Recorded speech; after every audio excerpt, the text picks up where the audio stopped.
everyone. Thanks for joining us here on NECN. It is Thursday, May 29th. I'm Monica Medea. Let's get you caught up on today's top stories. It is commencement day at Harvard, and it comes at a pivotal moment for the school. Today, a federal judge is hearing arguments from Harvard and the Trump administration over the school's ability to enroll international students.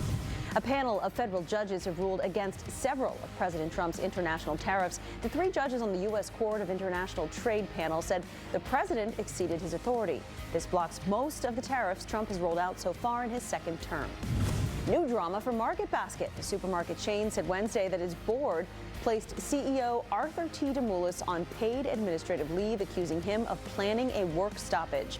It was more than 10 years ago when Demoulas was fired, then rehired after workers protested. The board says that RDT refused to lay out a succession plan that didn't involve appointing his children to succeed him.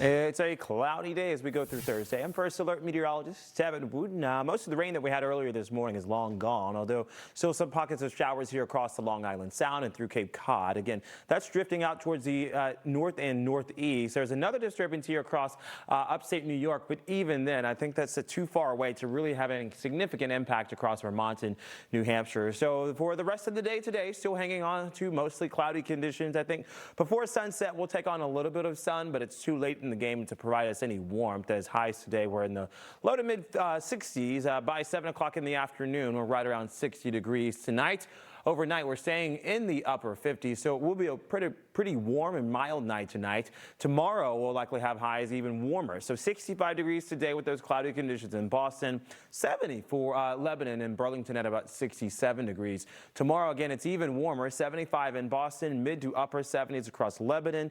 Burlington's at 73 and through the Connecticut River Valley as well, also in the mid 70s.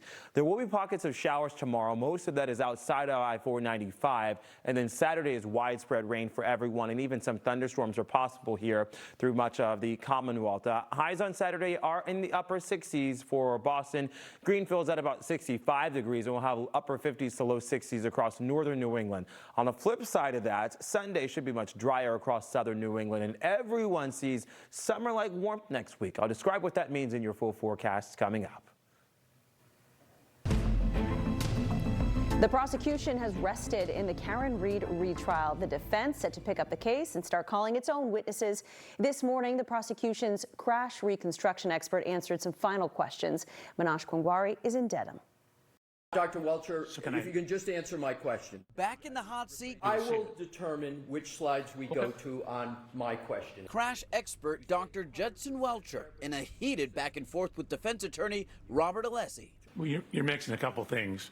No, Dr. Welcher, if you can just answer my question. If I need to rephrase it, I will. Welcher's the one who used data from Karen Reed's SUV, John O'Keefe's cell phone, police reports, pieces of video, and photos to make a report specifically for this retrial to answer the #1 question of what happened to John O'Keefe. The prosecution says Reed hit him with her SUV and killed him. The defense says she's being framed. The next slide. There we go. In your presentation. And are going through Welcher's 141-page PowerPoint presentation, page by page, 41, Your Honor. analyzing each step of his report, looking for cracks. Your Honor, he keeps referencing my hand and saying I'm doing something when I'm not, and I think that's distracting to the jury. So, I'm not interrupting him. Hold on. Let the witness answer the question. I'm just holding my hand like this, Your Honor. He keeps saying that I'm doing something. Mr. Alessi, please. All right. Reporting in Dedham, I'm Manash Kwangwari. NECN is your source for everything happening with the Karen Reed murder retrial. We are carrying all the testimony live here on NECN. You can also stream it on the NBC 10 Boston YouTube page. And then at 7 o'clock tonight and every weeknight, you can see a full recap on Canton Confidential. Now to the latest from Harvard. A federal judge will continue to block the White House from changing Harvard's student visa program. A judge in Boston this morning kept a temporary restraining order in place. The judge also indicated there may be an expanded injunction coming in Harvard's favor. Earlier this morning, the Department of Homeland Security filed official notice with Harvard that it will be revoking the school's permits to allow them to enroll international students. It's giving the school 30 days to respond. Now, we'll keep you updated on that throughout the day here on NBC 10 Boston and, of course, on our website and free mobile app. Meantime, Harvard's class of 2025 graduates today. A lot going on there. The commencement ceremony got underway this morning, and it comes really at this pivotal time for the school that's been subject to threats from the Trump administration. So we saw students there heading in, carrying signs, and in the address this morning, Harvard's president, Alan Garber, offered resiliency with a simple opening statement. Members of the class of 2025 from down the street, across the country, and around the world.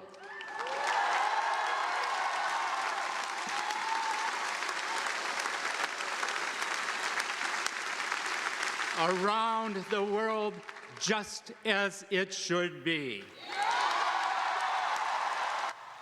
International students account for about 25% of Harvard's student body.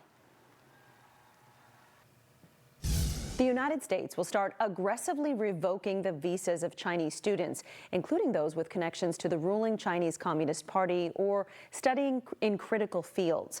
Secretary of State Marco Rubio, in a statement, didn't elaborate on the details, but added the visa criteria would also be revised to enhance scrutiny of all future visa applications from China as well as Hong Kong. China is the second biggest source of international students in the United States after India. 277,000 students in the U.S. last year alone. There's another power struggle at Market Basket. The CEO says he's being ousted by his siblings and the company's board. So this comes amid new allegations that he was leading a work stoppage. Alicia Palumbo is in Waltham with the details on this new drama. Well, it really feels similar to that family feud that happened within Market Basket more than a decade ago. If you remember, it was back in 2014 that the company fired Arthur T. DeMoulis, leading to 6 weeks of protests and boycotts in support of the popular grocery chain boss before his cousin Arthur S. DeMoulis and the company's other shareholders agreed to sell their shares back to RDT. This time around, the board has placed RDT on paid administrative leave, along with several other employees, and opened an investigation into his alleged actions of, quote, improper retaliation.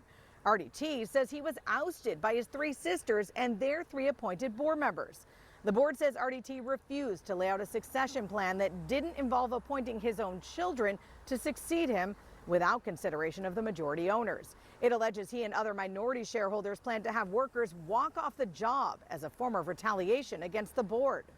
There's evidence that there was organizing for a future in the near-term work stoppage. If the prices remain the same, then the customers won't care really who's running the place, as long as they're paying low prices. A spokesperson for RDT said in a statement that the company is currently operating at its peak performance, and the notion that this board is going to conduct an investigation is a farcical cover for a hostile takeover. Now, the board insists that this renewed family drama will not lead to increased prices at your local Market Basket store, nor will it lead to job losses for associates there.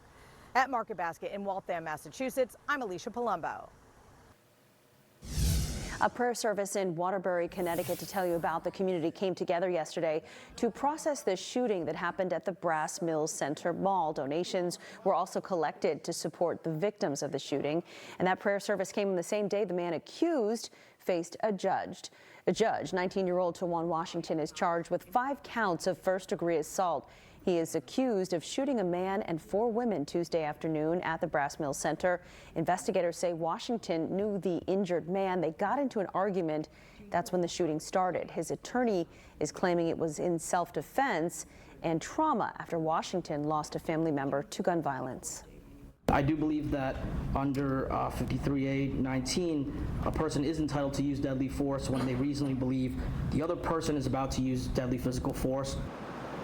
The state pushed back on that, saying there's no evidence of another gun. Washington is being held on $2 million bond and is due back in court June 4th. Several roads in Cumberland, Rhode Island had to be closed overnight because of this. A train derailed blocking 2 crossings. This is a look at the leaning rail cars by High and Titus Streets. A spokesperson for the Providence and Worcester Railroad says 2 of the 6 derailed cars on the train are actually leaking plastic pellets. No one was hurt. An investigation is underway to figure out how this happened.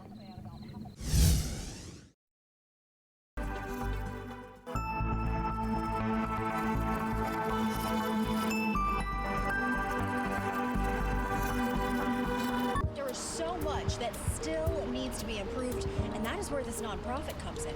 Yeah, so our mission is to increase opportunities for